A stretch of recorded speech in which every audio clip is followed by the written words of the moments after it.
Okay. There we go. Okay. Good evening. Thank you all for coming out tonight for our candidates forum. This is a really unique opportunity in Tillamook County. We typically do not find ourselves in a position of having a commissioner leave midterm. So in fact, this is the first time it's happened in Tillamook County. So we are writing the playbook as we go. So for those of you who don't know me, my name is Erin Scar, and I am one of your Tillamook County Commissioners and this year's chair of the Board of Commissioners. So I'm pleased to welcome you tonight. Because this has not happened in Tillamook County before, and because we are writing the playbook as we go, I'm going to just kind of give you an overview of the process that we chose to use to do the appointment for Commissioner Yamamoto's remainder of his term. We did look to other counties who had been through this before us to get an idea of what had worked in other places so that we could take the best of what had been tried and then put, of course, our own Tillamook spin on it. So we started with an open call for interested folks. We wanted to make sure that anybody in our community that had an interest in being in service in this way could put their name in the process. We received 16 people with interest, 15 of whom were qualified. So that gave us a pretty big list to start with. As commissioners, we met one-on-one, with each of those 15 candidates. And then we did a ranking process where all of the commissioners ranked folks, the first top 7 that they had. And from there, anyone that had 2 commissioners say they're in the top 7 is sitting in front of you today. So it started out with those of us that are currently working, having an opportunity to kind of think about what the skills and things were that were needed and to rank that. The 6 that are moving forward with you, the rest of the process is we're all here tonight, and we have a wonderful forum put together by the American Association of University Women, and I will let them tell you a little bit more about their organization before we get started. But this is traditional for Tillamook County. So when I said we put Tillamook County's spin on it, this is one of those pieces. Whenever we have elections, they always do an amazing job of holding a forum and making it available for the community. So that's what's happening tonight. We are using a microphones, one, to help those of you in the room hear us, but secondarily, this is also available online, and it's really important that we use the microphones so that everybody online can hear us. So we'll be asking the candidates to do the same so that everybody can hear. It's also being recorded, so it will be available on the county's website in case you are here tonight, but someone else says to you, oh, I missed that. Send them to the website and we will have the recording available. So we have this forum tonight. On Monday night, we will have an opportunity where the commissioners will actually do more of an interview format with the 6 candidates as well. That will be at Tillamook Bay Community College, also at 5 o'clock. So there's another opportunity if you want to hear more from the candidates, or again, if you talk to somebody who said, oh, I missed that, you can say, wonderful for you, there's another opportunity. So at the end of that opportunity, so at the end of Monday night, Commissioner Bell and I, who are tasked by statute with making this appointment, will begin our conversations and our deliberations. We may make a decision on Monday night. We may decide that we want to sleep on it and come back to it at our next public meeting, which would be a commissioner meeting. So that's the process as it's laid out for the entire piece. I'm going to let the AAUW folks talk a little bit more about their format tonight and anything they want to tell you about that. We are hopeful through this that you all get a chance to know the people who are willing to serve in the community and get a chance to kind of think about it. And we will take, public comment from you through our regular channels if you want to share something that you heard tonight that you think is an absolute plus that we should have in a commissioner. So with that, I am going to turn it over to Heidi, who's going to talk a little bit about AAUW. Hi. So I'm Heidi Luquette, and I want to welcome everyone to the Tillamook Bay Community College campus tonight. We were very pleased to have this forum take place on our campus, as well as get to host through American Association of University Women. So I work at the college. I'm the vice president of administration over there, and I'm the current president of AAUW. And we are a nonpartisan, nonprofit association that advocates for gender equity and economic security, mostly for women and girls, but our membership is open to everyone who is interested in the work that we do. 2 of the important things that we have done for decades in our community is offer scholarships for higher education for women and girls. We've broadened that to be beyond that scope at this point, and we also have conducted candidate forums for decades. And it's been a really important way to help our community stay engaged in the voting process, though I understand that's not a voting piece tonight. But just to get to know candidates and be educated citizens and to advocate for our communities. So we were very, very proud to be asked to participate in this tonight. And I'd like to introduce Lisa Phipps. She is our long-term public policy chair. She is excellent at this. She's moderated many, many a forum. And I'm just going to support her right up front as the timekeeper. So I'm turning it over to you. Thank you, Heidi. AAUW is a great organization, and if you have a chance to look us up, you're going to learn that we do a lot in this community and a lot for encouraging our young women in particular to really engage, to support them in the STEAM fields, and to make sure that they feel and understand the value that they bring to this world. And so it's a really great organization. So I'm Lisa Phipps. I'm going to be your moderator this evening. So for those of you online, hello. And for those of you at the panel, hello. Tonight is going to be a little different. If you come to our forums on a regular basis, you may see that we're going to tweak this a little bit. The questions were secured in advance. So a call went out to the public. They offered the opportunity for anyone to submit written comments. Those were compiled, and those are the questions that we have here this evening.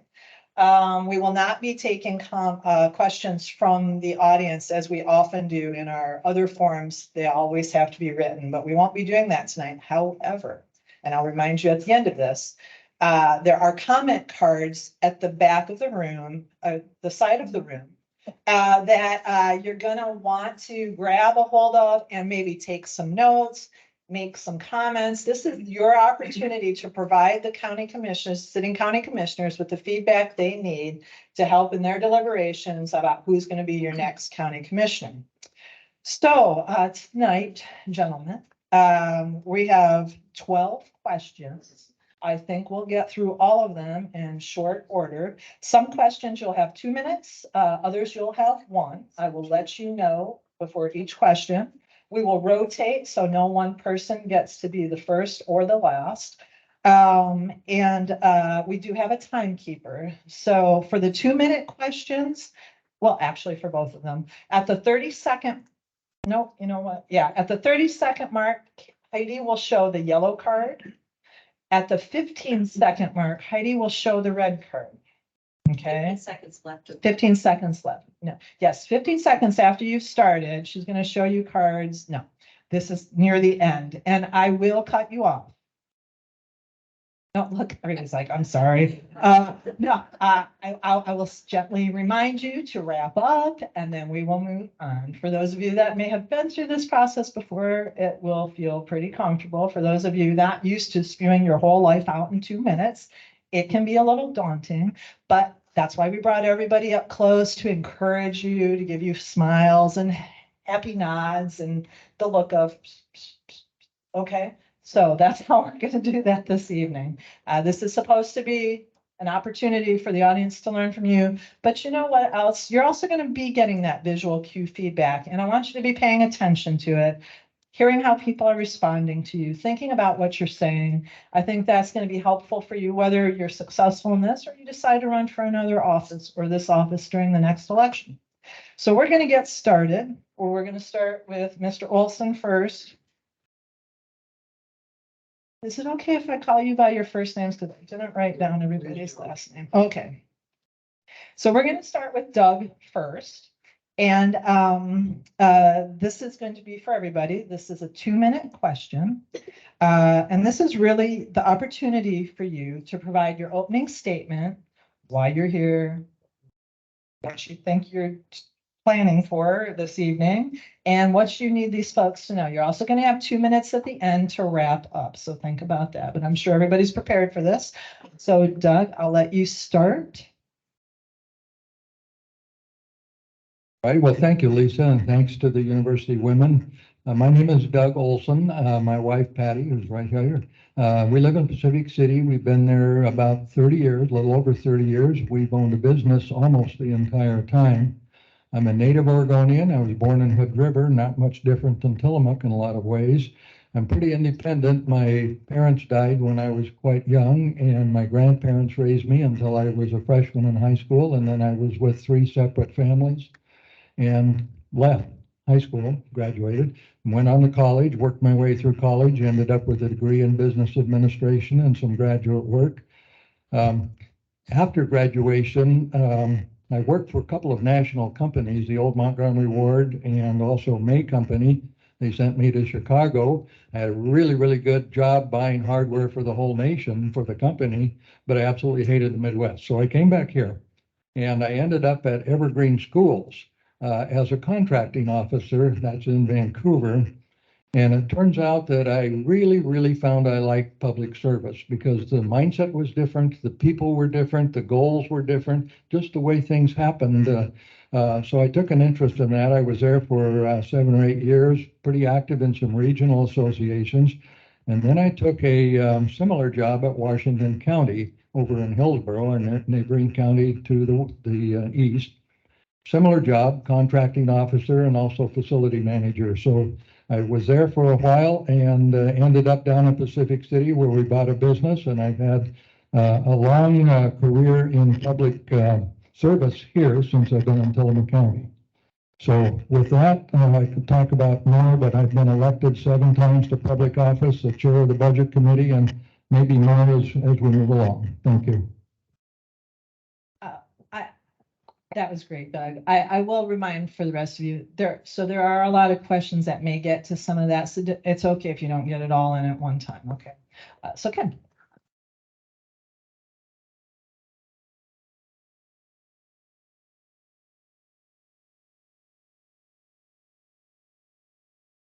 Doug may have broken this. That's a strategy.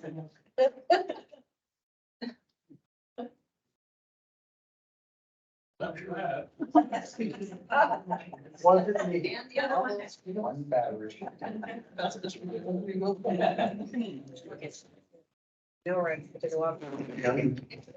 My name is Ken Henson. I have been an Oregon, South Tillamook County resident for 20 years and have been in private industry for 20 years, owned businesses. I'm currently the owner of a consulting company, work on leadership, development, restaurant, lodging, consulting. I grew up in Ohio, go Buckeyes.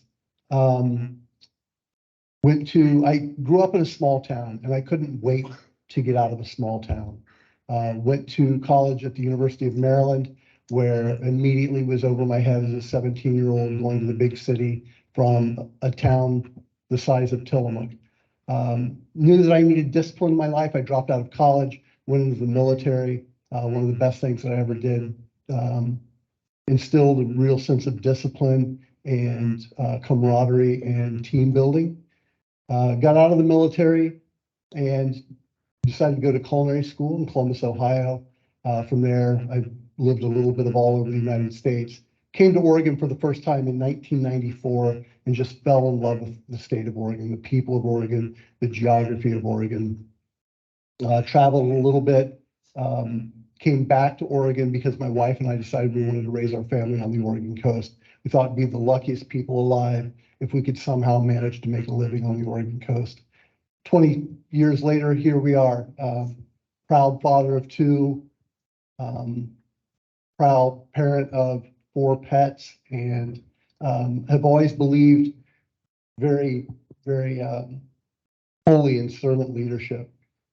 I think my time in private sector could be coming to a close, and would like the opportunity to bring my experience, my expertise to Tillamook County.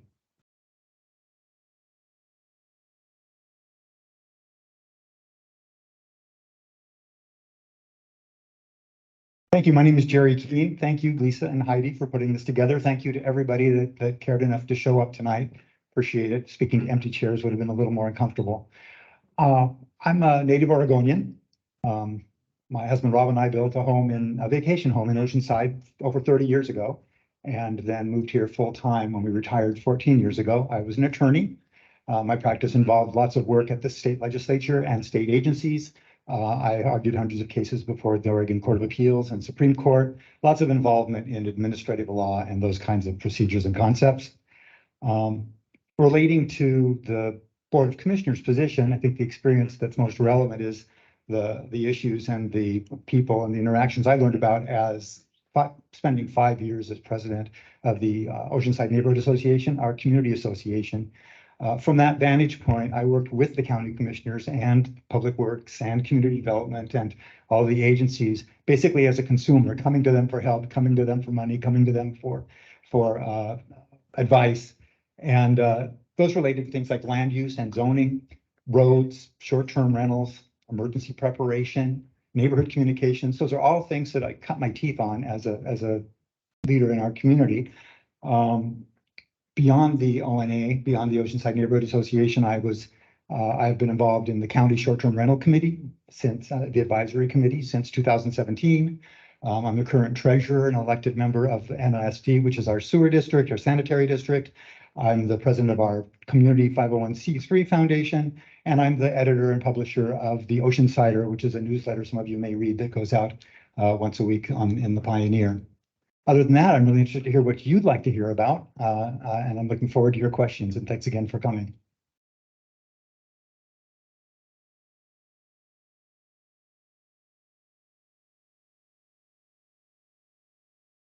Hi, I'm Paul Fournier. I am a 28-year resident of Tillamook County. I moved here from Boston. Don't hold that against me. Through that, in the beginning, I started working many different jobs. I was a produce delivery guy. I volunteered for the Oceanside Fire Department, which became Need Towards Oceanside. From there, I got training at TPCC doing EMT, became an EMT for the fire department, volunteered for them for 8 years. I worked as an assistant instructor for the EMT program. Then I went to worked for the hospital for 3 years as an ambulance. Prior to that, I worked for the Headlight Herald for 3 years as an editor. I've been kind of serving the community in a bunch of different roles, most of it public safety. I retired in 2018. I worked 18 years for the Tillamook County Sheriff's Office, working various duties for them. I have a small business. I have lived in the same house in Netarts for about 27 years. I own a piece of property in Netarts. I'm very concerned with how this county is going to go into the future. And I am running for Tillamook County Commissioner in the 2024 election. So vote for Paul, not this one, although he is a wonderful man. I've known Paul for 25 years. I was really mad when anyway. But yes, I feel like this position, both as an interim and hopefully as an elected official, is just a way of me continuing service to this beautiful county that I love. Thanks.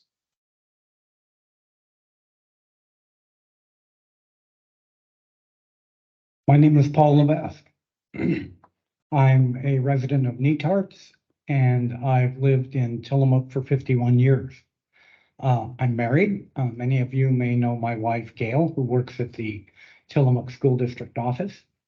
Between us, we have 5 daughters. My daughter, Sarah, is in the back of the room, and we have 13 grandchildren. So I worked for the county for 42 years. And increasingly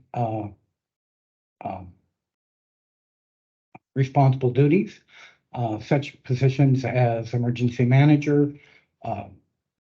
the county property manager, contract officer, management analyst, and chief of staff at the time of my retirement.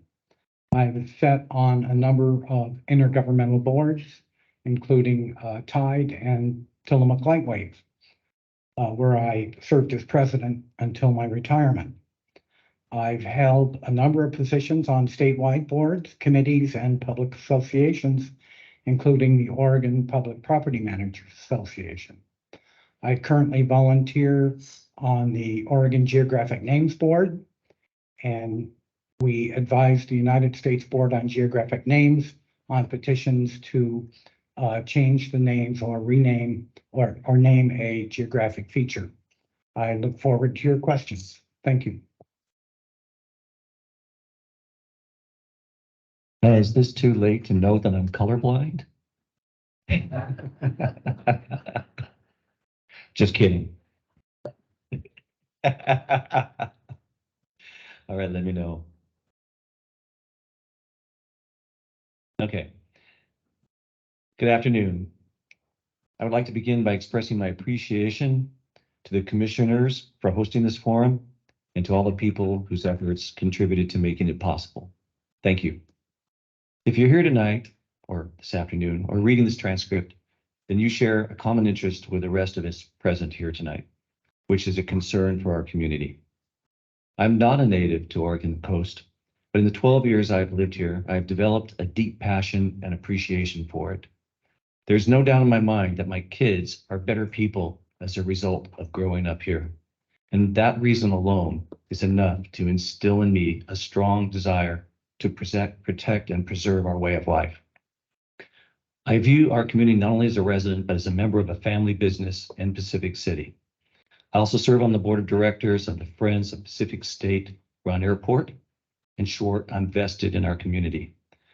Much of my professional experience has by design or necessity imparted skills to me that I believe will allow me to serve my community well as a board commissioner. But most notable would be my experience that I've gained serving as president for LMCH. LMCH is a microcosm for larger communities with all the challenges thereof, including over 6,000 different opinions regarding how LMCH should be governed. This has been a tremendous learning experience for me, laying the groundwork to prepare me for serving my community in Tillamook County. I would like to thank everyone in attendance tonight for your willingness to take the time to ask us questions and to express your concerns as they relate to the future of Tillamook County. I want to assure you that if appointed, I will make it my mission to understand your concerns and to address them to the best of my ability. Thank you.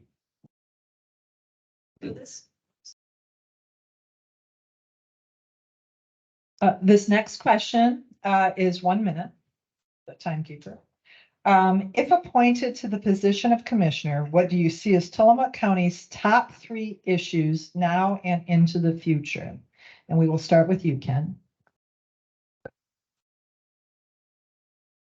I think our number one concern should be how do we take care of our county financially? You know, we don't have the money that we used to have, excuse me, 20, 30 years ago. Timber revenues drying up.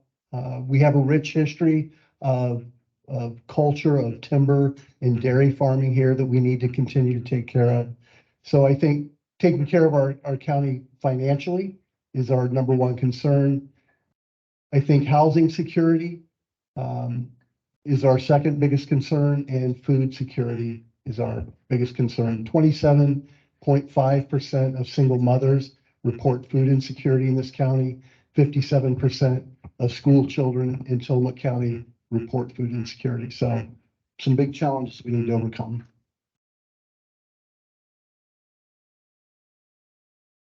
Thank you. I think the number one issue for anybody that's paying attention is going to be what County Treasurer Sean Blanchard tried to warn us of in her budget message this year, which is a combination of declining timber revenues from the state harvests and our emphasis on short-term priorities in our budgeting historically are going to collide and cause a budget crisis here. We need to find a way out of that budget crisis depending on timber and tourism, because neither of them are enough and they're going to get small. The timber is going to get smaller.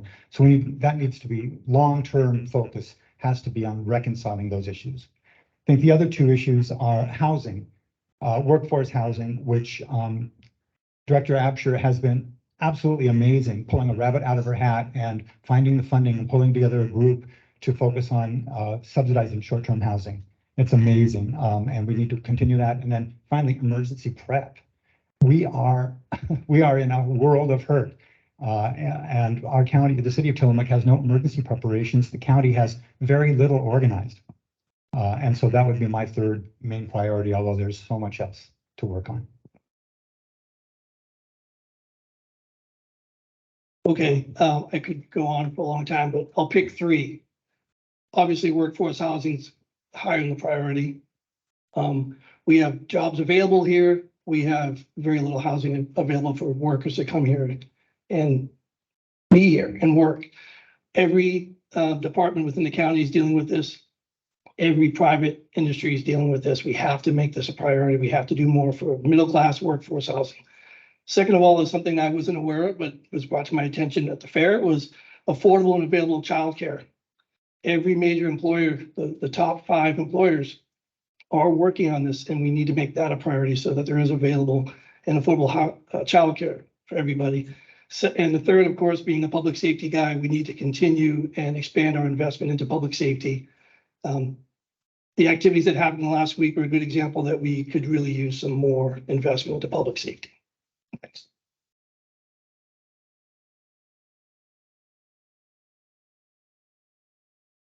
First priority would be the affordable housing for all people in Tillamook County, from the unhoused population on up to the semi-professionals and professionals that are needed so much in this county because there aren't qualified workers and yet they can't find housing. The second would be the biological opinion and implementation of FEMA's plan for dealing with flood issues. I don't think people appreciate the extent of that issue. And thirdly would be the habitat conservation plan and the fact that it's going to remove 62% of the lands in Tillamook County out of production. Those would be my 3 issues. Thank you. Okay. My first and primary concern, of course, would be the projected budgetary shortfall. As a result of COVID, about 40% of the workforce is not returning to the traditional office. That's a huge paradigm shift in the American workforce. And I'm hoping that we can find ways to tap that workforce and draw new revenue sources into Tillamook County. Needs that these people haven't even identified yet, because this is such a new thing on the market. The second, of course, would be housing. And my last would be a lot of federal and state mandates that are coming down that potentially could negatively impact Tillamook and other counties.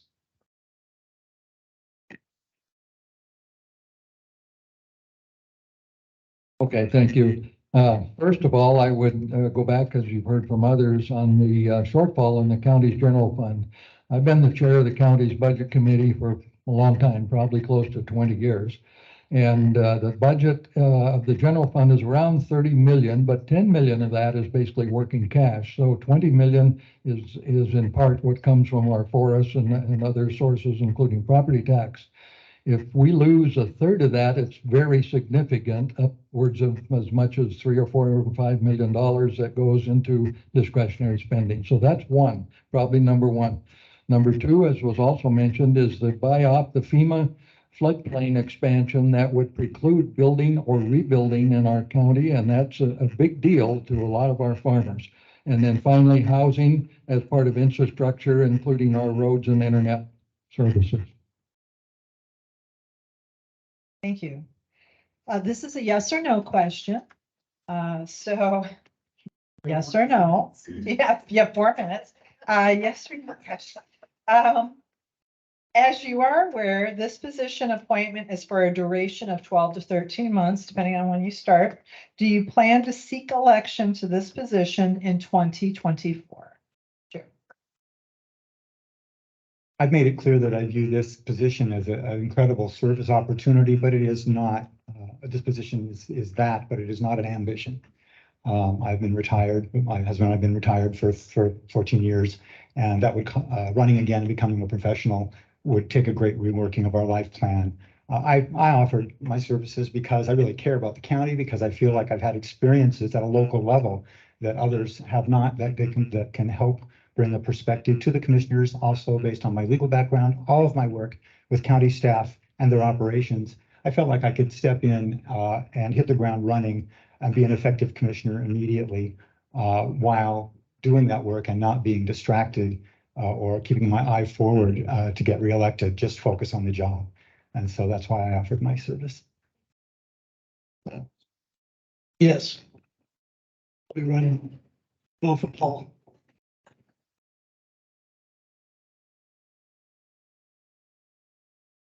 No, I will not be running. I have offered to help based on my experience and knowledge of county government, if the board should decide that's what they wish to do. It's my intention to run, but my experience on boards, it usually takes about a year for a board member or director to get up to speed. And without knowing who's appointed, I would hate to see the process start over again. So I would say my decision would be based upon what I truly believe was best for the community at the time.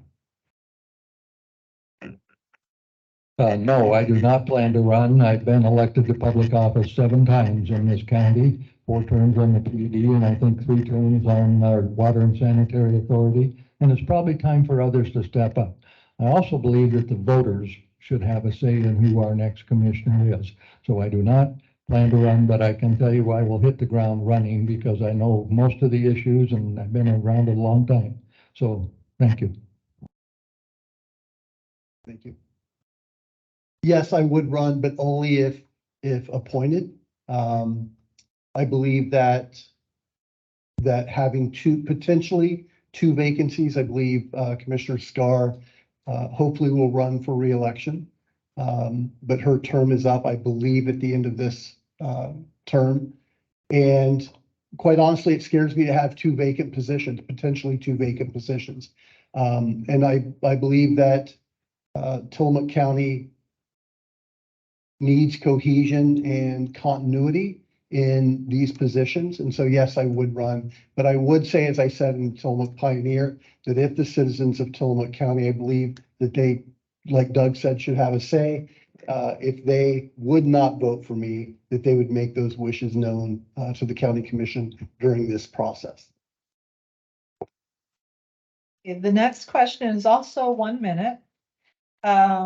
If running a campaign, which individuals or entities, let me start that over, excuse me. If running a campaign, which individuals or entities would endorse you? That's a little subjective. You are first, Paul F. 1 minute. I don't know who would endorse me. I think being a county employee might get me some of those folks. I think I might be the only BOCC candidate, well, definitely sitting here.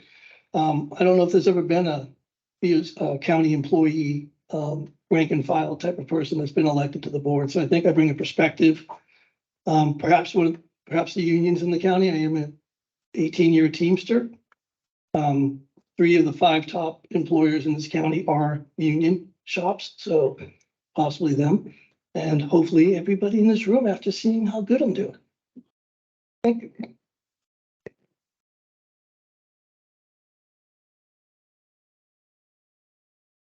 Having never run for political office, I don't know that I have any organizations that would support me for an appointment. I guess my hope would be that the 3 county commissioners would do so. Thank you. Well, I guess that's really what it's all about. Once you're running is to go out and get those organizations to endorse you and to work for that. And that would be the challenge and part of what I would enjoy doing. But I do have to say, as I shared with Commissioner Yamamoto, that my parents are in the back, and if I don't comport myself well, I'm going to be grounded.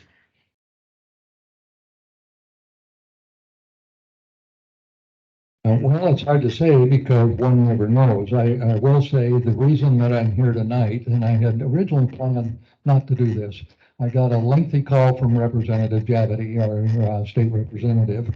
I've also talked at length with former Senator, I should say, Betsy Johnson. I think she would endorse me. Mark Labhart from the Commissioner has been after me for years to run, and I told him I really wasn't looking for a full-time job. And I think at least 1 or 2 of the members on our PED board would endorse me. So, but that's a funny question, so take it for what it's worth. Thank you. I need to call Betsy and Mark. I would hope that I would be endorsed by the veterans. I spent considerable time as a school board member for the Nestucca Valley School District, and I would hope that educators would endorse me. But other than that, I don't know. It's a good question.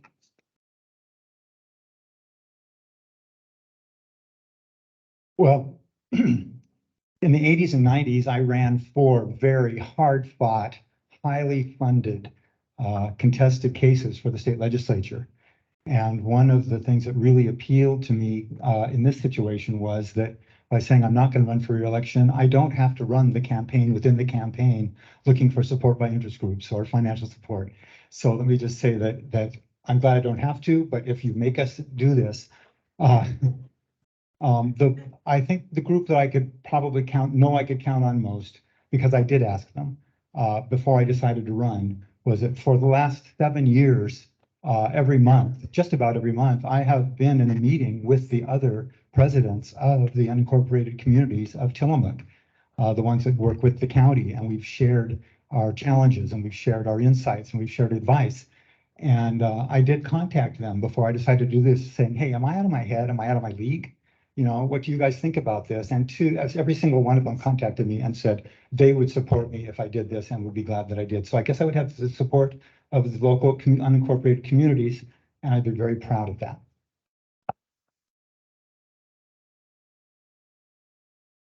You can answer these questions as you see fit. I won't make you do anything except adhere to the time. Nobody said the whole world, which I was kind of impressed by, so that's good. All right, our next question is 2 minutes. Kind of a process question.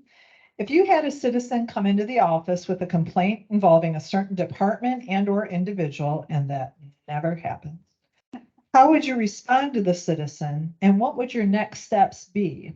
And Paul L, we'll start with you. Thank you. Interestingly, when I was chief of staff, whenever a person would come into the office to talk to a commissioner and they had a problem they needed to work through, they'd send them down the hall to say, see Paul. So I spend a lot of time resolving issues like that. So I have that experience, as I'm sure Rachel probably does as well. So that's my answer. Thank you. My experience has been, first is to hear them out, but working with other board members, I've found that taking something to them without having it in writing from that individual, it carries less weight.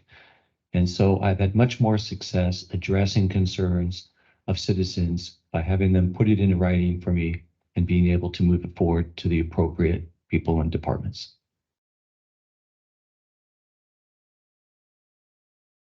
Well, after having been in public office for some time, I've had quite a number of complaints come and also a number of questions, not really complaints. The first thing I would do is listen. And if that means going out to lunch or having a cup of coffee, that's what you do. Then you take notes and then you be sure that it is accurate. And then you take it inside and find out the rest of the story, as Paul Harvey used to say years ago. And then you get back to these people. You never, ever leave them hanging. They may not like what you tell them, but they need to hear from you. So that's what I would do. I would gather the facts and I would go to the appropriate department and people and say, what's the backstory? Is this person right or wrong? And if so, what do we do about it? Get back to that person, give them a full and complete answer, which might include having them talk to a department director or someone like that. You know, I do a lot of conflict resolution in my consulting business, part of leadership development. And I think first and foremost, just listen, active listening, paying attention, taking notes so that you make sure that you have the facts right. Having a frank and honest conversation.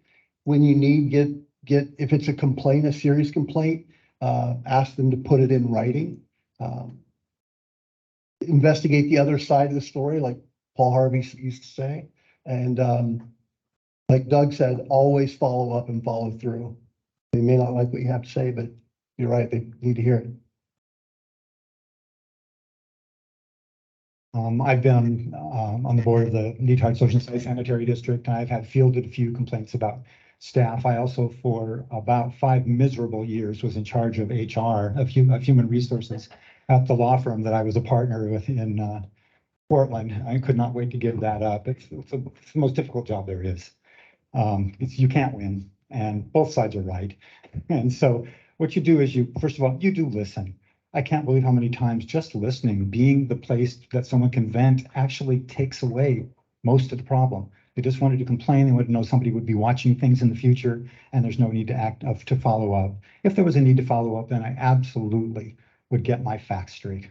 I would absolutely find out the context. I would also find out the procedural context, because if you're in county government, you're going to be dealing with folks that are members of unions or their management. What are the protocols? What are the procedures? What are the legal protections people have when you start talking about their performance? Makes you absolutely sure that I was following the right procedure, precedent, get advice from the other commissioners about it. And then if I needed to, then ask, how do you implement action on this? I think it's worthy of it. And then follow the guides that are there. There are guides. I would not wing it. It's a dangerous area to wing it. It's a dangerous area to ad lib. I would look for the right procedures and then follow them.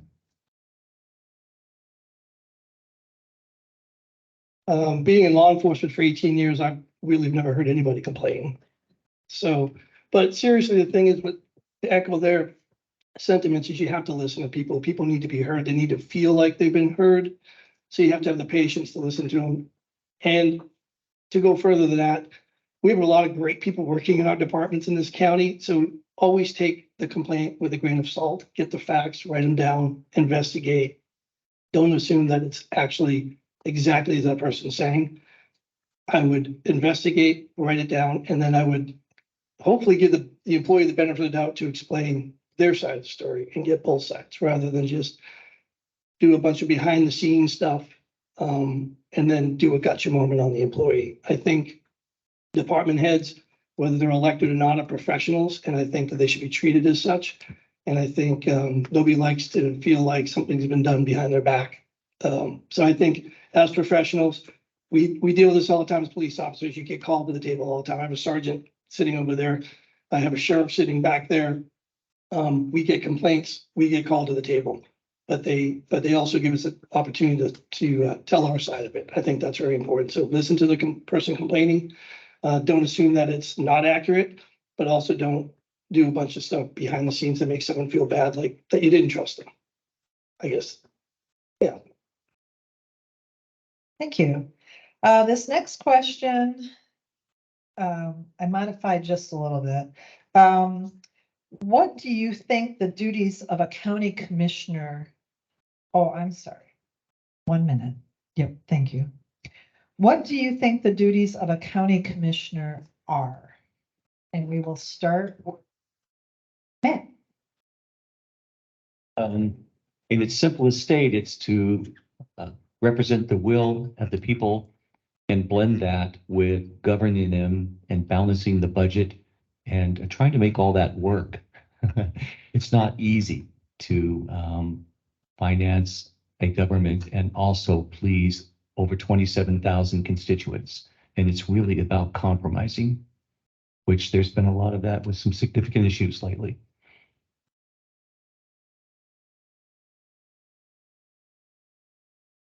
Well, the duties in Tillamook County are different than in some counties. For example, Tillamook County is a statutory county, which means you have 3 commissioners and several elected officials, unlike a home rule county and Clatsop County, Washington County, and a few others, where you typically employ a county administrator, like they're changing now in the city of Portland, for better or for worse. Here in Tillamook County, you are both the chief executive officer of the county, meaning you're in charge of virtually everything, and you're also a policy person, so you're doing 2 jobs. I didn't have time to finish my notes. Balancing the budget, overseeing the county's departments, representing the constituency of Tillamook County, and I forgot the last name because yeah, that is enough. It's a lot.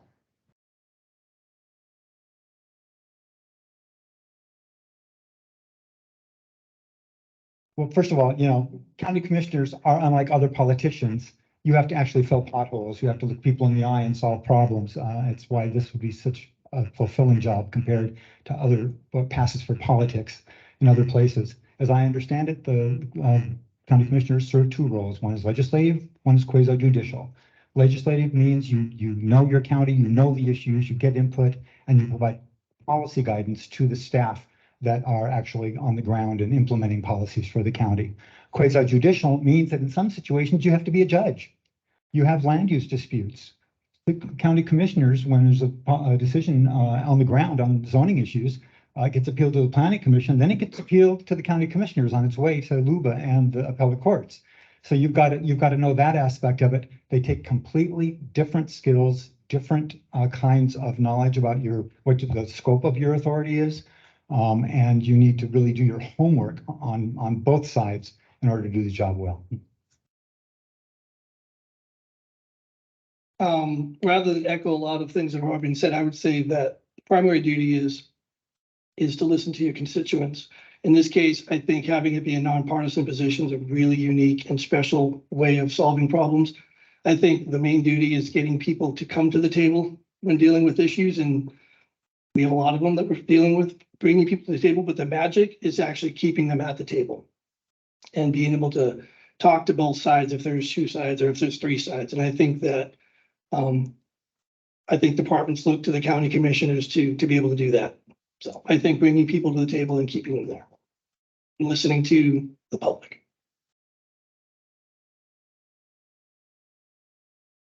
In addition to what everyone has said, I think overarching is citizen involvement first and foremost throughout the process.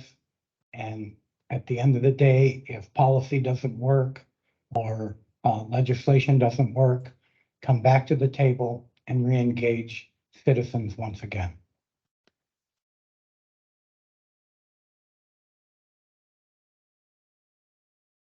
All right, this next question is 2 minutes, and I'm gonna break it up into 2 parts. Okay, so the first part is, as a commissioner, you are just one of 3 decision makers.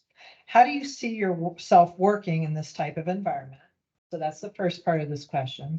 And then the second part of this question is taking that idea and then saying, eventually you may be on the short end of a vote amongst your excuse me, good heavens, amongst your fellow commissioners, and how do you deal with that? So we will start now with Doug. Well, first of all, if you're one of 3, you can only go forward if 2 of you agree. And if all 3 of you agreed on everything all the time, you really don't need the other 2. I guess you could look at it that way. There will be differences, and there should be differences. And the reason there should be differences is because you're 3 separate human beings, 3 separate backgrounds, not necessarily 3 separate constituencies, but your outlook on the world, your own personal history is different. So aside from agreeing on the time of day, you're going to disagree. You make your best case, and if you're outvoted, then you go on to the next issue. If you're in the minority all the time, you learn to live with it, or you adjust it, or you find out how to make a stronger argument. So that should happen. And as I said, if everybody agreed on everything all the time, you really wouldn't need 3 commissioners. So I would favor a commission that did not agree on everything, that somebody expressed a minority opinion or another way forward or another set of options, because that's how public policy should be made. What are the options? What are the pros and cons? And where do you go from there? Thank you. I think for the first part of the question, really relying on the subject matter experts to help inform my opinion or our opinion, relying on people who are smarter than I am in private sector, private industry. That's what you have to do if you're going to be an effective leader, is you have to surround yourself with people who know a whole lot more than you do and allow them to inform your decision making. You know, I agree with Doug. Diversity of thought, diversity of idea is what makes for a really strong community. If we all agreed, like Doug said, we only need one person making those decisions, but you know, it's healthy. Disagreement is healthy in relationships, in government, in private sector. Ask my wife, she'll tell you.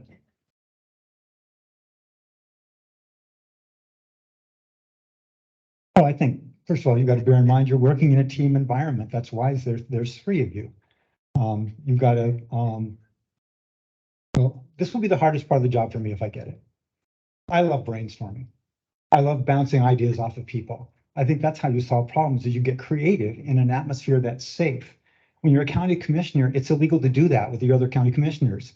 Under the open meeting laws, you have to do it in front of a spotlight.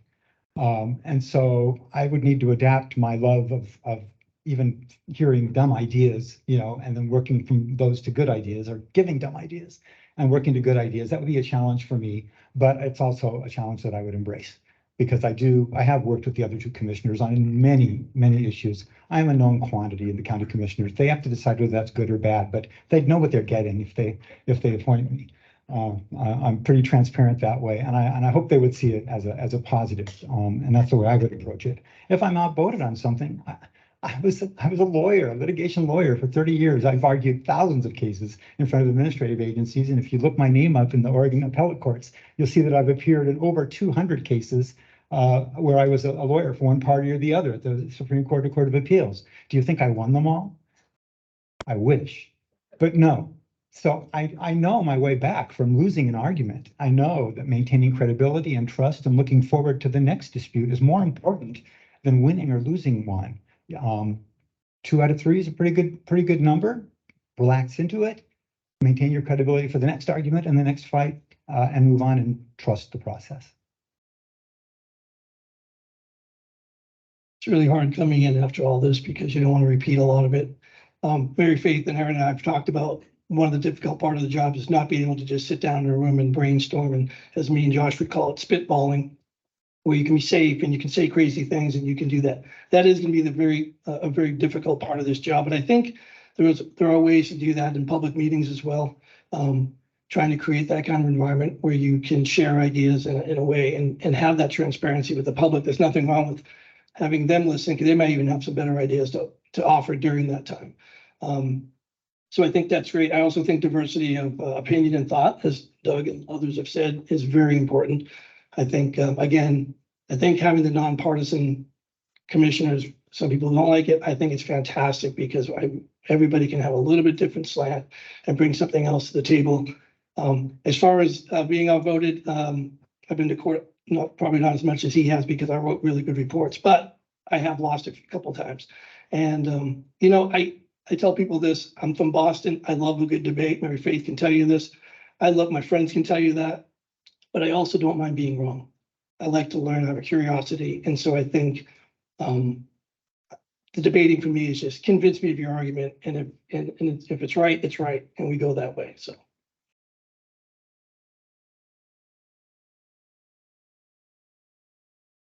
I think the first step in deliberations for the board is to come to the meeting fully prepared, fully understanding the issue, and then having the time to fully deliberate the issue with the other commissioners. It enables an intelligent and informed discussion and should result in a good outcome. As far as disagreeing, I would expect that. Not everyone thinks the same way. You can look at an issue and see it differently because we're all different people. I remember what a lawyer I once worked for told me. He's a federal judge. He said, you can disagree without being disagreeable. And, you know, so important discussions will take place, and you leave the meeting to come back another day and deal with the next issue.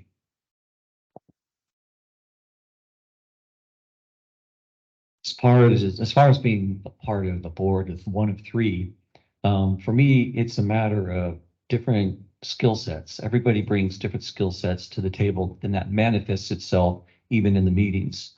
And in the board that I'm in now, there's 7 sets of skill sets, but we've learned to rely upon each other and build on those strengths and prop each other up where we are weak. And it is definitely not an issue for me. When I'm casting my vote, it's not a personal thing. It's not an ego thing. It's me voting my conscience and representing the people in the way that I feel that they want to be represented. So It's not an issue for me if I lose a vote. I'm just trying to be in there for my people. On this next question, we're gonna split the difference. I feel like the question's asking for a list, but you may want to expound a little bit. So we're gonna go a minute and a half. We'll start with Ken. Describe your experience in community leadership positions. You know, I think I probably have the least amount of experience here in public service. But I have considerable experience in leading teams, in building teams. You know, I'm on numerous state and local boards and committees, where I'm charged with helping people see and helping create vision for either a department or for an industry. And I relish those opportunities to help build strong communities and help build strong teams, give people opportunity that didn't exist before we got together.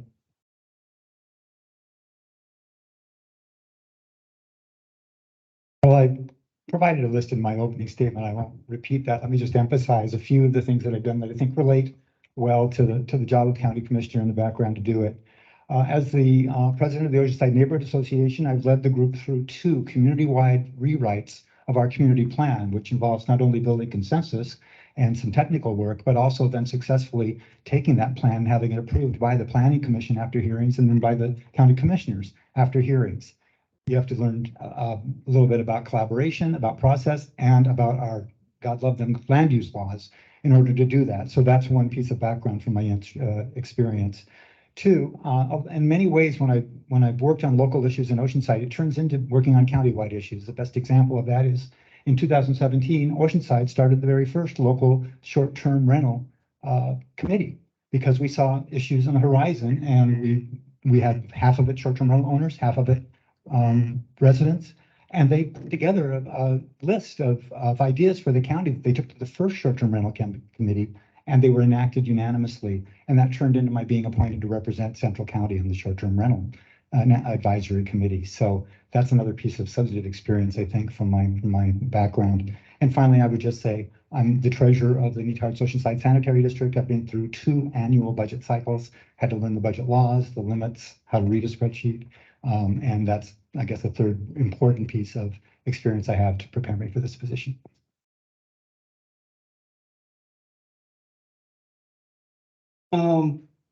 In my earlier life, when I was in television, I would be a director and I would direct television and lead people that way. And my personal life, I race cars in Mexico and motorcycles, and I assemble a team, doctors, mechanics. But probably my most thorough experience as a leader is in public safety. And although some folks may think that's not the same as business, the difference is as a captain in the fire department, I'm training and leading people, and they have to trust me into very dangerous situations. Into a burning building as part of the water rescue team, I had to lead them, give them the confidence to be able to go out there in the surf and save somebody's life and perform CPR on that person if they're not breathing.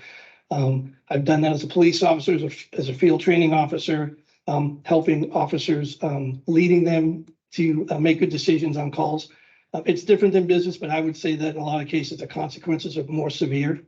And with that comes a lot of specialized leadership training. So I've been on very many different kinds of boards. For example, boards where I was appointed to represent the county or 13 Western Oregon counties with the Department of Forestry. Very contentious meetings where members of the environmental community, industry were there, and every meeting was very contentious. I've been on meetings with the Fire Defense Board regarding ambulance service areas where there were EMS folks there, and again, very contentious issues. And you take the time to just work through those issues. I've been on boards like the Oregon Public Property Managers Association, where you're there for learning. networking and finding out how other counties do the things that you have to do. So I've been on intergovernmental agency boards, like Tillamook Lightwave, where you really have to listen to the other members and develop administrative procedures and administer the buildings and fiber optic network.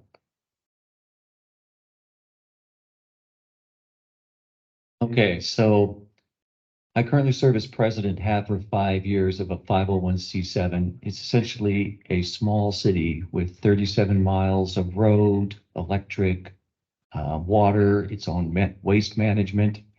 And during COVID, unfortunately, for 10 months, I became a city manager while we were looking to hire a new one. We're pretty much rebuilding policy and everything for this over 52-year-old community. I'm working with the state, with local agencies, and I work with 12 advisory committees on a regular basis. And essentially, again, I'm working both as management. It has land issues, just like the county here, and it's quite a challenge. It was underfinanced. We changed policy to allow us to redo our investment during my term. I increased the capital reserve from just 200,000 to over 5 million in 5 years. So I'm pretty good at making things happen in that regard.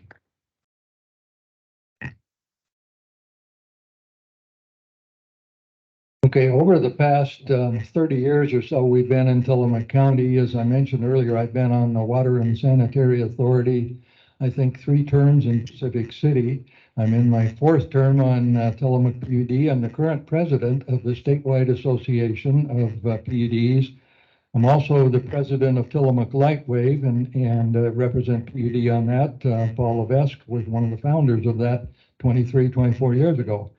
I'm also the chair of the Tillamook County Budget Committee and the Tillamook County Compensation Committee. The Compensation Committee sets the salaries for elected officials and then finally approved, of course, by the commission. I'm very familiar with public finance, including budgets, types of funding, rating agencies, ethics, Oregon's tax system, and more. I've been pretty active in our chamber down in Pacific City for quite a number of years. I served with several others on a committee to get a road bond, which passed and generated $15 million. I also was part of 3 people that brought the Transit Lodging Committee before the voters and also passed. I also currently serve on the board of the Adventist Hospital. Although I know nothing about medicine, I do know how to read a financial statement. And I've also appeared in the halls of Congress and the Oregon legislature representing public agencies here in Tillamook counties. I also managed the construction of the Cedar Creek Child Care Center when I was hired by Paul Levesque to finish the job, and also the Hebo Fire Station.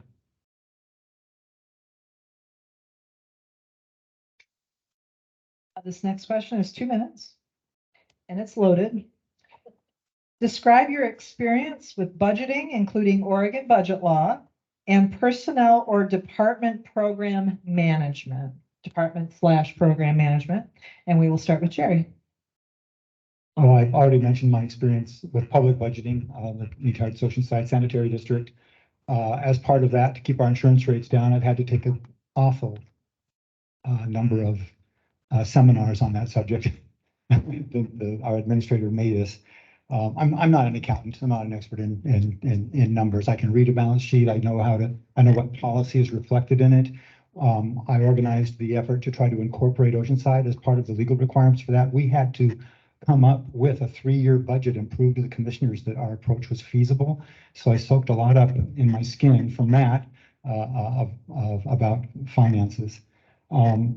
I have not managed a government body unit besides being the treasurer of the NOSD. I was the office manager, personnel manager for my law firm. It was a 50 lawyer law firm. So there was a lot of accounting, a lot of budgeting, a lot of turning priorities into numbers, making hard decisions. And so that's my background on that. Other than that, just what they teach you in law school. which I probably don't want to be applying to this. So, thank you. I want to make sure that the last part didn't, so if everyone else feels like they should get a couple seconds, I appreciate that.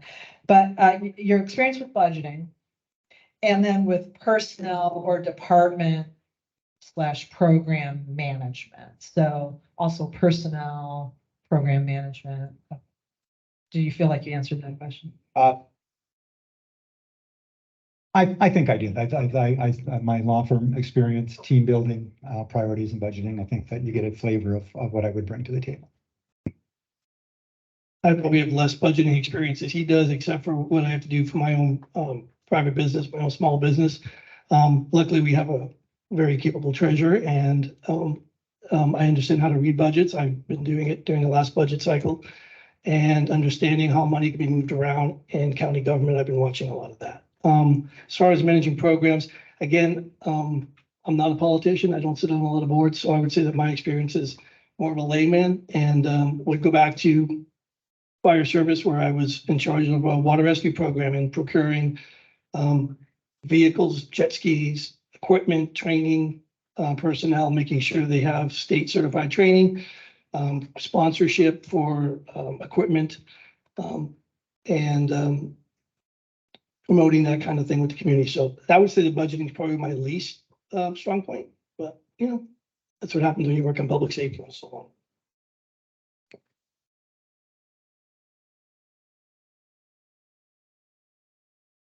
on. I have quite a bit of budget experience for the county. I was responsible for several departments as well as a number of individual funds, which I had to prepare budgets for each year. With Tillamook Lightwave, there were 3 board members. 2 of the others were elected officials and didn't work full time, but as chief of staff, I did. So I became budget officer for Tillamook Lightwave and prepared that budget each year and assembled the budget committee and conducted the hearings.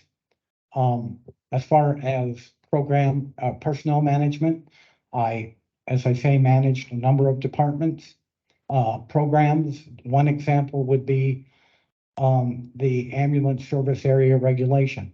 I was the quality assurance coordinator for Tillamook County and managed that program for many, many years. Actually developed the ordinance and implemented the program as well.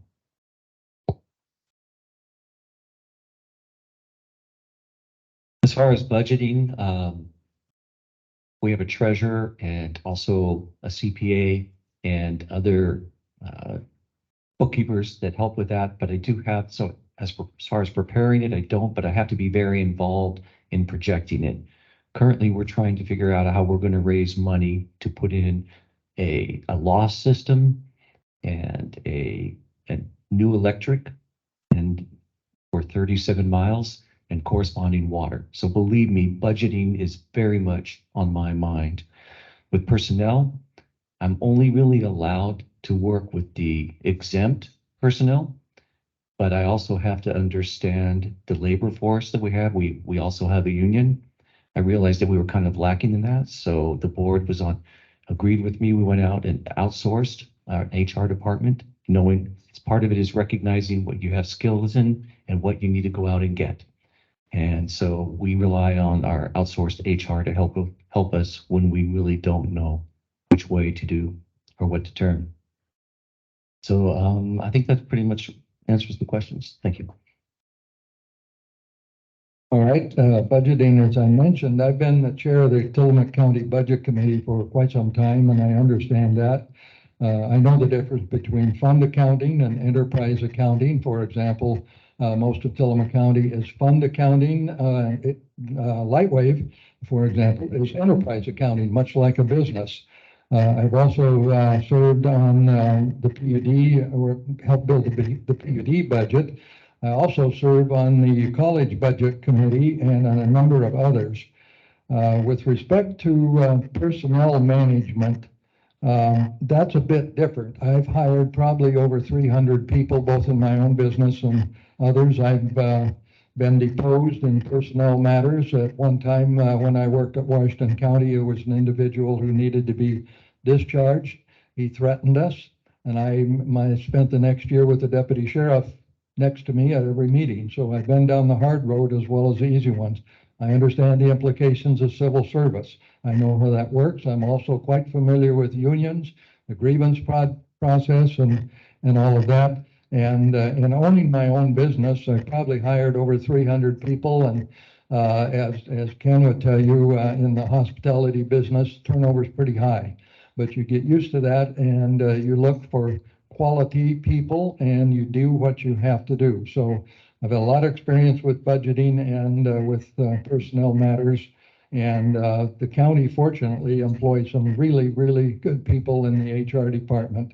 And I've also spent way more time than I would like, no offense to this gentleman, with attorneys. But that's part of the job.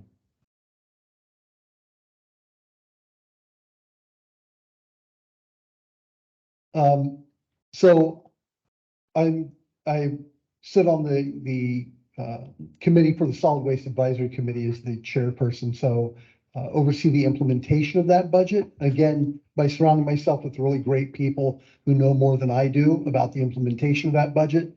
Had the honor to be on the Solid Waste Budget Committee this year. I also serve as the chair of the Oregon Hospitality Foundation, participate in the that's a 501c3, excuse me, a state level 501c3, and participate in the writing of that budget and oversee the implementation of the execution of that budget. In private sector, most recently, single-handedly wrote the budget for 6 facilities, generating $20 million in revenues, and have had, again, most recently, 14 direct reports overseeing the performance management of over 300 employees. And I have hired and unfortunately disciplined at times thousands of employees in my career.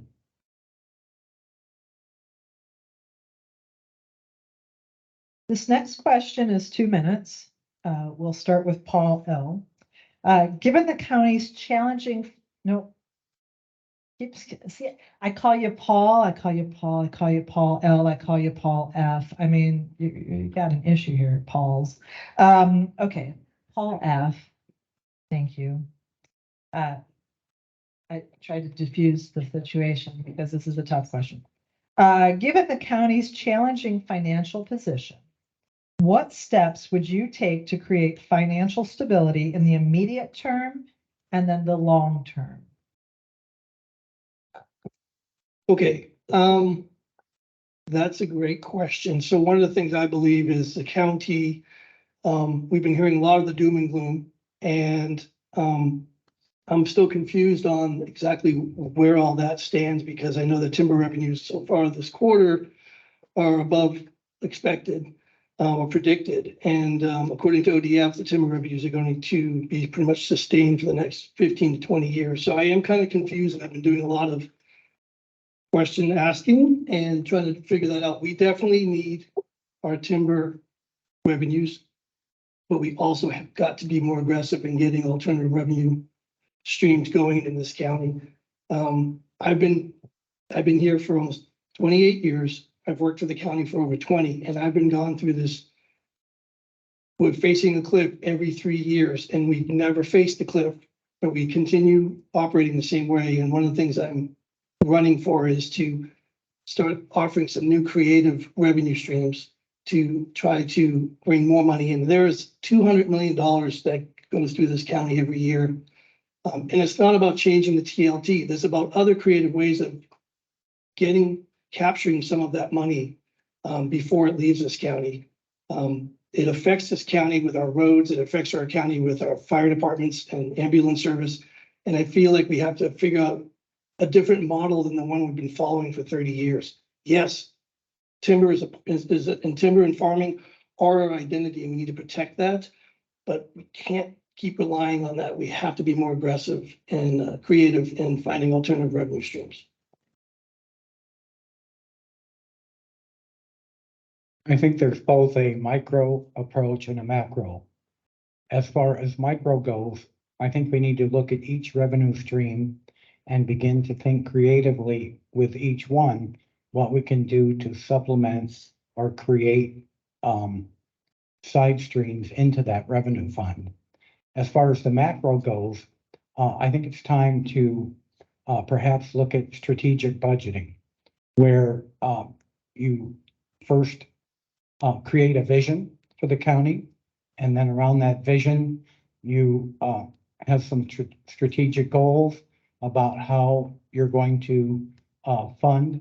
Obviously, there's a certain base amount that has to be for mandated services, but beyond that, you need to set priorities, and you do that through a strategic planning process.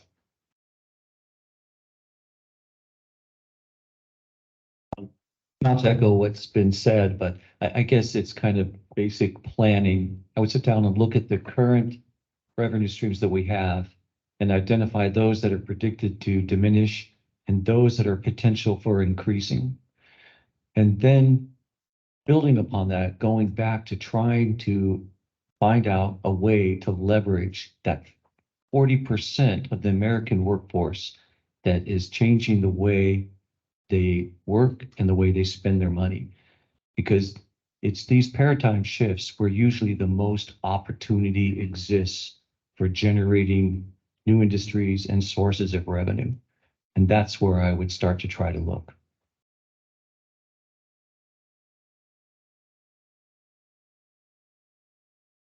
Okay, the county certainly has some financial issues, and I'll start by explaining the special funds are roughly $100 million, and that would include our Parks Department, the Health Department, and a variety of other things. They have a particular dedicated source of funding, and I would say as a general rule, they're in reasonably good shape.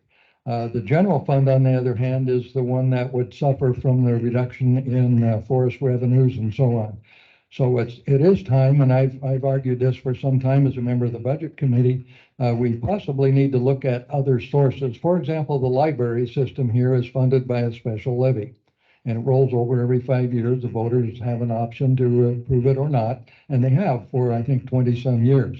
Perhaps the cops, the sheriffs, now look at the sheriff back there, maybe that could be taken out of the general fund, which is probably the largest segment, and funded by a 5-year serial levy, maybe a 7-year.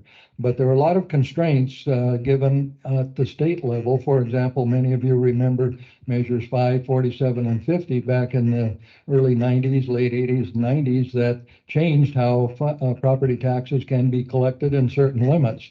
And that's part of the major part of the issue. For example, and there's a lot of education that needs to happen in our community. For example, most people don't know that property taxes cannot be used to repair roads in the state of Oregon. So the property taxes go elsewhere. Lots of things like that. There's also the transient lodging tax, which is generating now about $8 million a year, and it's at a level of about 10%. Maybe that could go to 11 or 11.5 and generate some additional money, but then again, there are restrictions on how that can be spent. So it's a dilemma, but it's solvable. But by and large, when you're all done, a budget is what says this is the value system of Tillamook County, and that's the order in which the money will come in and be spent. So it's a policy decision. Well, I agree that we need to do what we can do to protect the timber revenues and look at alternative revenue streams. But I think we need everybody at this table and even more people in a strategic planning session about what are we going to do for the future of Tillamook County. I don't think any one of us has the answer, but I believe collectively, when we get the best and brightest, everybody who's concerned about the future of Tillamook County, thinking creatively about how we can raise revenues to look to a future that we can all be proud of, where we have a fully funded sheriff's department, where we have fully funded departments, and we have general fund excesses. I think that's a possibility. We just need to bring the right people to the table and talk strategically about how do we overcome this problem.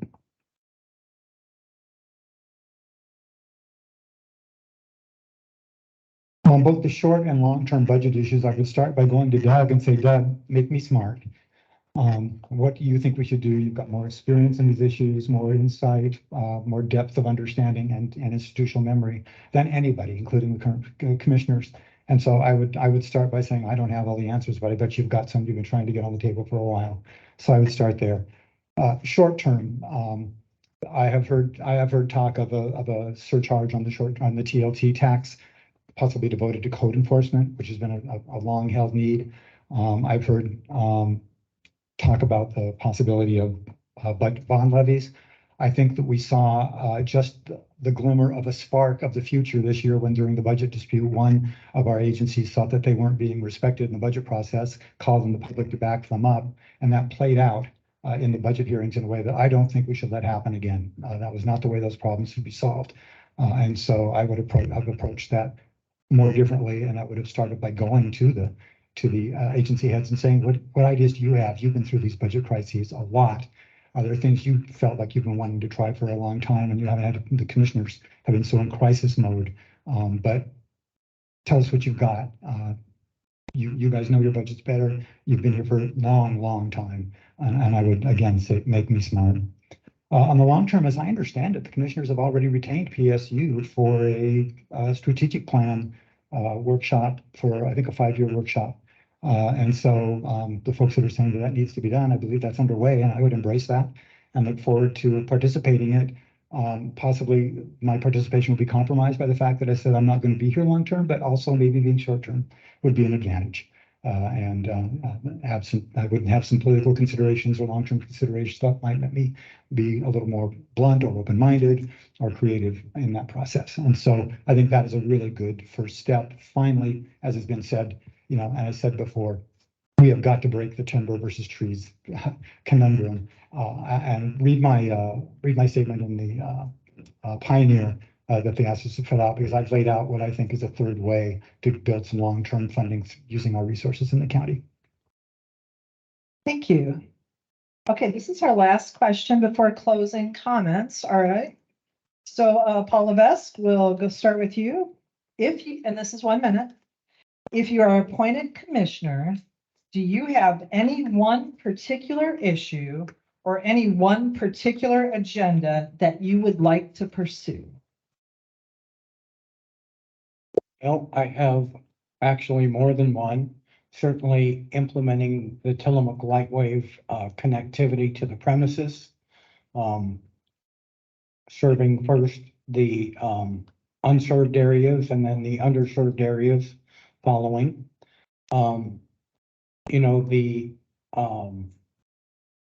buyout is a very troublesome issue, and I think that needs some immediate attention.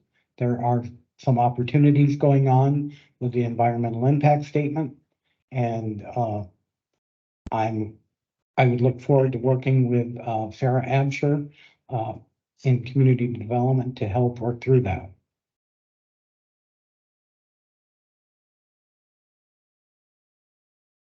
My experience on the board has taught me that no matter, and I've seen this over and over again with board members that come in, no matter what we think we know on one side, when you get behind the curtain, as my fellow board members say, you find out how things really work. And it's always a real eye opener for everyone. So while I have things that I personally feel are important, I would go in with the attitude of what needs to be fixed. In other words, once I get on the other side, what is the agenda of the commissioners and what's important and what needs to be addressed first. So let the community drive that.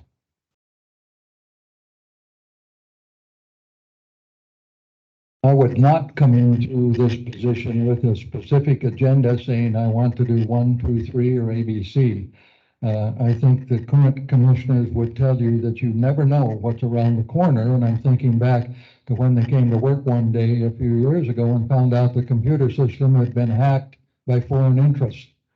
You never know when that stuff's going to happen. So you have to be nimble. You have to be able to think on your feet. as a general rule, I would agree with Paul Levesque as the current president of Tillamook Lightwave. We need to extend our internet services throughout the county. Long term, we need to get a handle on money. When it's not stable, and it's not as stable as it should be or could be, we have to fix that. Otherwise, you can't engage in long-term planning. And you know, when you run an organization, it's really fairly simple. If you have adequate funding, stable funding, good people, you get to go home at 5 o'clock. If you don't, you don't. It's really about that simple.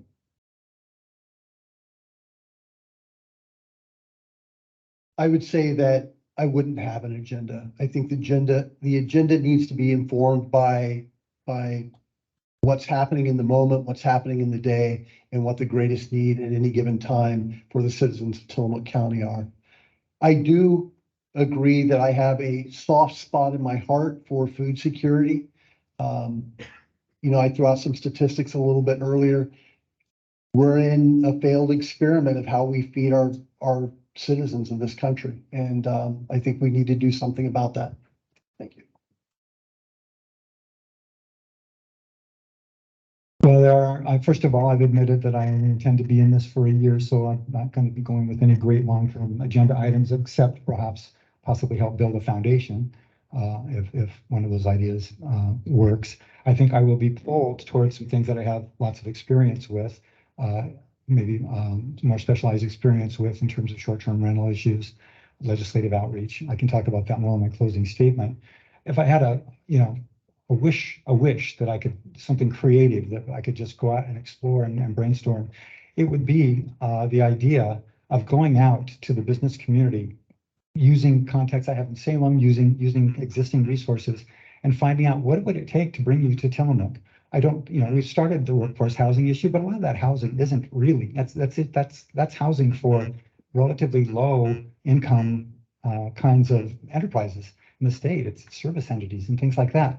We need to bring some businesses to Tillamook County. We've got buildable land. We've got land use laws that are reasonable. We've got resources and a good school system. I don't know that anybody's out recruiting businesses to come here and help fund their own workforce housing and use our new internet system to their advantage. And I would work on ways to try to get creative on that in terms of trying to build that third way of funding that I talked about earlier.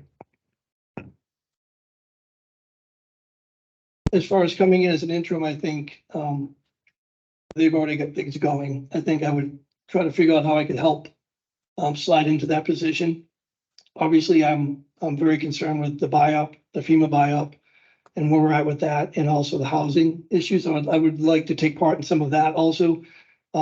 Perhaps being on the board as an interim coming into negotiation and bargaining season might give the board a little bit of perspective from the workers' point of view on maybe how to make that go smoother, so it's not a contentious period of time. But basically, I think, again, coming in with an agenda for this position, for an interim position, is a bit arrogant. So I think just coming in and figure out how we could assist and keep the machine moving smoothly. Okay, we're going to move into our closing statements, and we're going to, did you want Paul, correct? Yes, thank you. So we're going to start with Matt.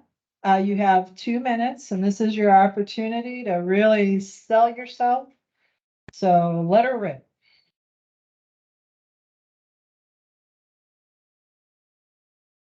Okay, I already mentioned this before, but during my 5 years as president and leader of a community, I've observed again that you just, until you get into the situation, you really don't know what you're facing.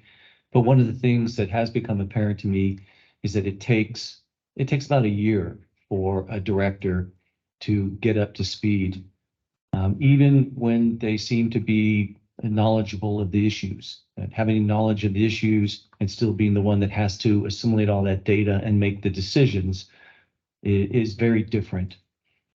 I've earned a reputation in my position of kind of doing unprecedented things. Now, I'm from the private sector. Government's a little bit different, but we just had an election, and our board agrees that we don't have a viable president to replace me. So I went out and said to our constituents that we need to work together with the voters and find someone to replace me. So I have a reputation of being very frank and upfront about what's needed and acting on it. Some of our candidates have expressed it's not their intention to run in 2024 and to fill in the blank, as it were, to keep it running until the voters, I guess, can make their decision. It's a good strategy to be an intermediary, but again, that's kicking the can down for the training. So I do plan, if I'm appointed, to run and start my training right away. And if appointed, I'm proposing that the skills that have made me successful, an experienced leader in another community, be that I can put those to good use for Tillamook. And thank you very much.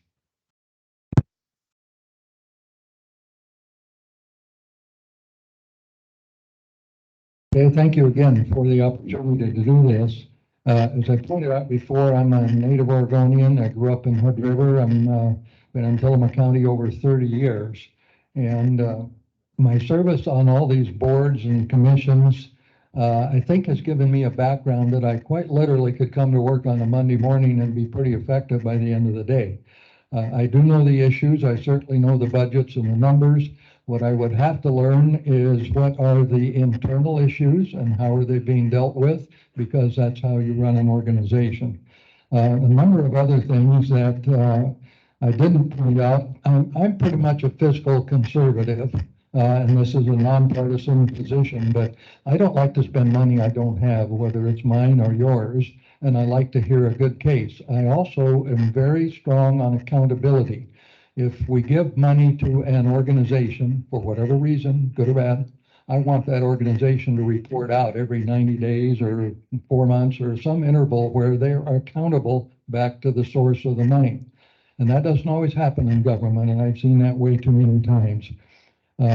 So my experience in Washington County with a large government, my experience with large corporations across America, and my local experience of running a business for 23 years, I've seen quite a bit of different situations. I've hired people, I've been deposed, I've gone through the legal process, all those kinds of things. So I pretty much know what's going on. And finally, I would say one thing. If I were appointed to this position, and there will be an election next year, if someone were elected, or someone is going to be elected, but if that individual had 50+% at the May primary, I would consider stepping aside in June or July or some point, let that person get a running start, because he or she will be your next commissioner. So that may or may not happen, probably won't happen if there's a dozen candidates, but it might. So I'll just leave it with that. Thank you very much. It's a great idea, Doug. So I will say once again that I believe that I have the least amount of experience in public service of anyone else up here. And I consider it an honor to be up here with everyone. And I want to thank the county commissioners for putting this on and everyone here who showed up today. I'll say that you won't find anyone who can outwork me or who cares more. Certainly people that can work as hard and care as much as I do, but no one who cares more about Tillamook County and the citizens of Tillamook County and the future of Tillamook County. And no one who will work harder at understanding the issues and problem solving and working for Tillamook County. Again, I'd like to thank the forum for putting this together and for you to show up, spend so much time here. After hearing the folks this evening, I am humbled and honored to have been selected to be a part of this group. No matter who is selected, I think the county is going to be well served. I'm really feeling a lot calmer having heard the quality that's up here today about what's going to happen. I think that if the commissioners are going to choose me to do this, I think they should do it because they think I can be useful on some specific things that are going to need work this year. One of those is that the commissioners have committed to a round of community meetings to tailor the short-term rental caps that were passed last year based on input from each community, that they're going to have a voice in their individual caps. That's a process I can be useful in monitoring or facilitating or understanding because I was on that committee. I helped formulate a lot of those provisions. I know both the content and the intent behind that law, and I think I'm going to be useful there immediately. Secondly, as I've mentioned this in my interviews and I've mentioned here, I do have some pretty good experience at the legislature. I've written laws, I've written rules, I've lobbied things through, I've testified in committee, I've written floor speeches, I've met with legislative leadership on policy. I still have friends who are CEOs of the biggest lobbying groups in Salem. And I think that one of the biggest needs this year is going to be some outreach in Salem for someone to tell the Tillamook story and communicate Tillamook's concerns about things like the timber harvests and the BIOP. The state has essentially been from away without leave on the BIOP opinion. Someone needs to pull them in and make them aware of what's coming because it will affect them. That's a place I can be useful immediately without a lot of prep. Third, I think that I can be immediately useful in communicating local perspective in our decisions. I started a community newsletter about 6 months ago. In the last 6 months, based on the content and it being in the Pioneer, I've grown to circulation of between 500 and 600 active email addresses. Oceanside only has 300 houses or 300 residents. I think that I've got an ear for what matters to people, what they want to hear about communication, how to phrase it, how to prioritize it. And I think communicating a local perspective and adding the perspective of someone that's been a consumer of the Board of Commissioners from that angle. To the extent you think that that would be useful, I'm glad to offer my services. Most of all, as I said, I'm a known quantity. I don't start things and then drop them halfway. Everybody knows if I get intrigued, I dig in and I go all the way. And if I'm appointed to this, that's what would happen with this position too. I would not take it lightly and I would not do a halfway job. Thank you.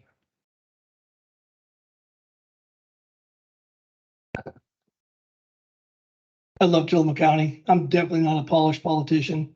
I moved here in 1995, chose to make it my home and retired and stayed and started a small business and then came back to work for the county part-time.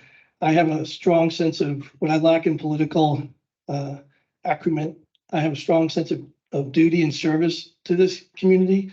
My former boss, the sheriff who hired me, Todd Henderson, had a great saying where he always said, relationships are primary. I've lived my whole life in Tillamook County with that in mind, my whole career. I have positive partnerships in probably every department at the county throughout this community in businesses, local businesses, Kimmel's, Rosenberg's, like I've lived here. I've been among the people. I'm one of them. I consider this my home. I go back east to visit family, but this is my home and I'm always happy to come back. So whether I'm chosen for the interim or not, I am going to run. And it's not out of conceit. It's out of a true willingness and a desire to continue serving Tillamook County.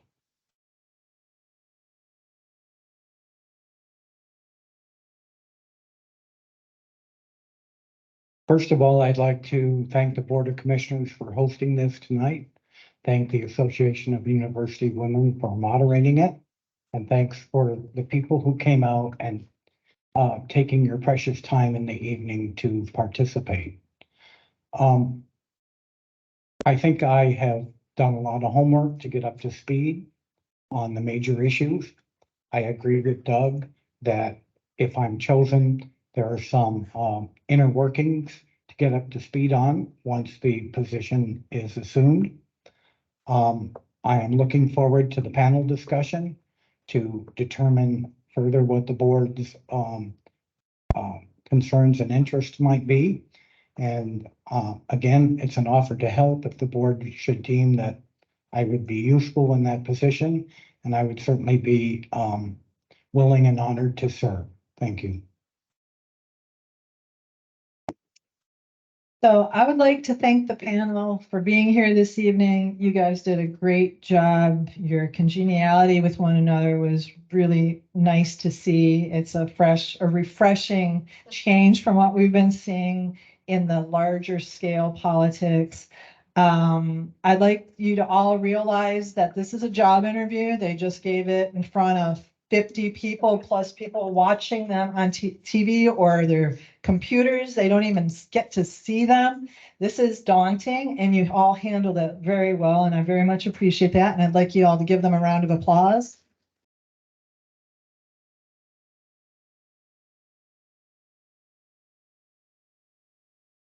And thank you all for coming out this evening. Thank you, County Commissioners, for presenting this opportunity and for asking us to participate. And again, one of the great values of this evening for the commissioners, besides hearing the responses in this kind of less formal setting than what we'll see Monday night, which are also all invited to at the college, is the opportunity for you to fill out these comment cards and take advantage of that. Write any of your thoughts, concerns, positives. Let's not forget that. Get that in the comment box, drop off. And then I understand there's some food in the back, so eat. And thank you all for being here this evening. It's always nice to see people coming out and supporting process. So, commissioners, would you like to say anything else or can we wrap up this evening? Okay.